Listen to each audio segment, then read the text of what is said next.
ازيكم؟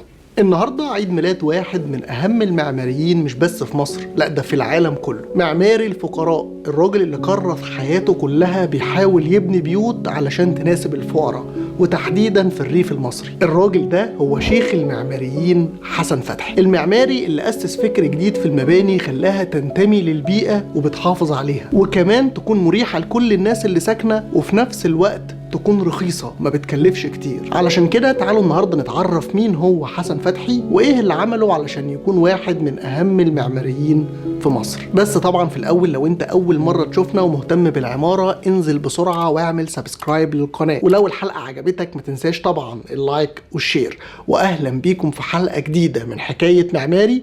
انا احمد علي، ويلا بينا نبتدي الحكاية.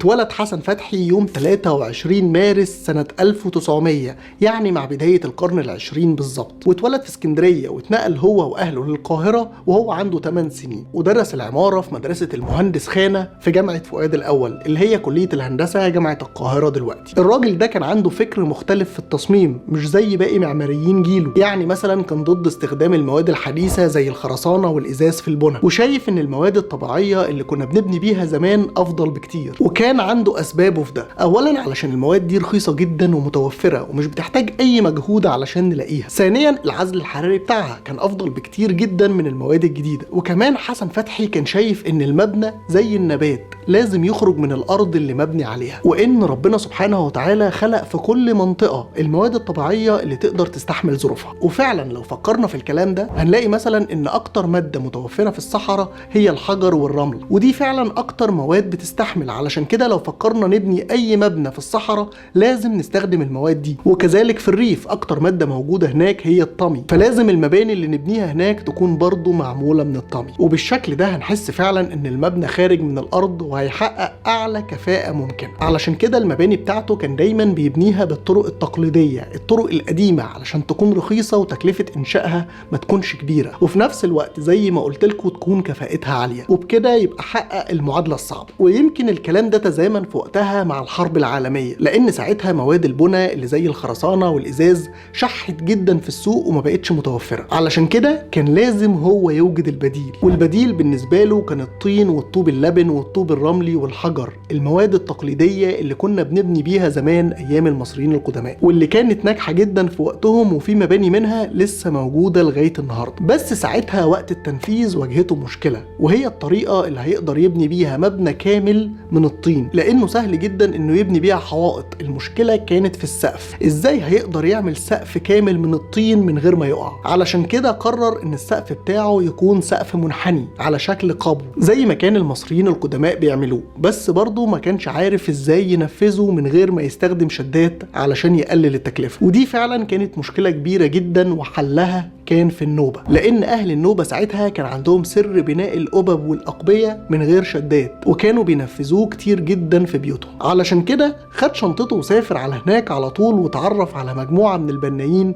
اللي اتعلم منهم وساعدوه في بناء القبب في مشاريعه. وعلشان أوضح الصورة أكتر وأعرفكم فرق التكلفة بين الطوب والخرسانة ساعتها، خليني أديكم مثال. القبة اللي كان بيبنيها حسن فتحي في غرفة 3 في 4 متر تقريبا كانت بتتكلف 2 جنيه ونص، وبتتنفذ في يوم ونص بس، في الوقت اللي كان السقف الخرساني بيكلف 16 جنيه وبيخلص في 10 ايام. يعني نقدر نقول 7 اضعاف الوقت والتكلفة. علشان كده كان شايف ان طريقة البنى دي هي طوق النجاة بالنسبة للقرى الفقيرة اللي ما عندهمش اي امكانيات علشان يبنوا مباني ادمية يقدروا يعيشوا فيها. وكان حلمه دايما انه يبني نموذج لقرية ريفية متكاملة ياخدوه بعد كده كمرجع في باقي القرى. وفعلا ده حصل سنة 1945 لما قررت الحكومة انها تبني قرية القرنة الجديدة في الأقصر، علشان تنقل ليها مجموعة قبائل كانوا عايشين في منطقة وادي الملوك، وكانوا بيتاجروا في الآثار اللي موجودة هناك. وبالمناسبة هي دي القرية اللي اتكلم عنها شادي عبد السلام في فيلم الموميا. هنا جت فرصة حسن فتحي علشان يعبر عن أفكاره، فهنلاقيه صمم القرية كلها عبارة عن مباني بسيطة مبنية من الطين، وغطى السقف بتاعها بالقبب. ولو بصينا عليها هنلاقيها فعلا بتعبر عن التراث المصري وعن القرية المصرية. والفكرة بالنسبة له مش إنه يعمل مبنى شكله حلو أو صحي صح وخلاص، لا ده كمان حسن فتحي كان مهم جدا بالنسبة له انه يشوف احتياجات الناس اللي هتسكن، يعرف هم عايزين ايه في بيوتهم، لانه كان مؤمن جدا ان البيت لازم يعبر عن اصحابه، مش مجرد نموذج بيتكرر وخلاص، لان الناس مش زي بعض وكل واحد ليه احتياجاته اللي عايزها تكون موجودة في بيته.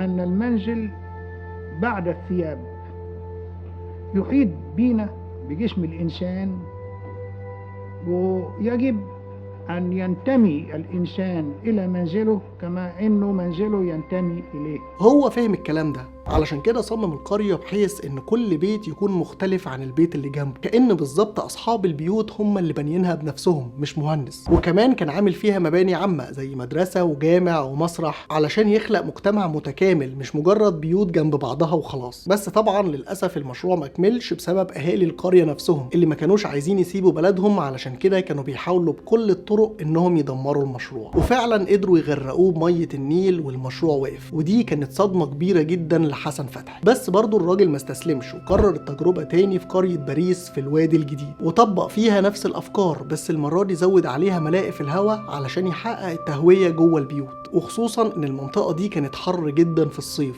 وفعلا عمل نموذج رائع. بس برضو المشروع وقف لعدم وجود ميزانية كعادة اي حاجة ناجحة عندنا. بس خلينا نعترف ان افكار حسن فتحي كانت بتتحارب من ناس كتير جدا، سواء بقى مهندسين ما كانوش معترفين بيه ولا بافكاره وشايفين دايما انها بترجعنا لورا، وخصوصا ان اغلب المعماريين في مصر في الوقت ده كانوا متاثرين جدا بالفكر الاوروبي من غير ما يفكروا طبعا هل ده مناسب لينا ولمجتمعنا ولا لا. للاسف كانوا بيجروا ورا التجديد والابهار وخلاص، وناس تانية ما كانش عاجبها اصلا فكره المباني الرخيصه اللي كان عايز يعملها، وشايفين انها هتاثر عليهم وعلى استثماراتهم. وسواء دول او دول خلينا نعترف انهم نجحوا في السيطره على الافكار دي، واظن ده واضح قدامنا من شكل المباني اللي احنا عايشين فيها دلوقتي. وخلينا اقول لكم على حاجه علشان تعرفوا قد ايه الراجل ده عظيم. الافكار اللي كان بيحاول يطبقها حسن فتحي في منتصف القرن العشرين، بالوقت اللي العالم كله كان بيجري ورا الحداثه والتكنولوجيا والمباني الخرسانه والازاز، دلوقتي وبعد اكتر من 70 سنه العالم كله بيحاول يطبقها، وشايفين ان هي دي المنقذ من الكوارث الطبيعيه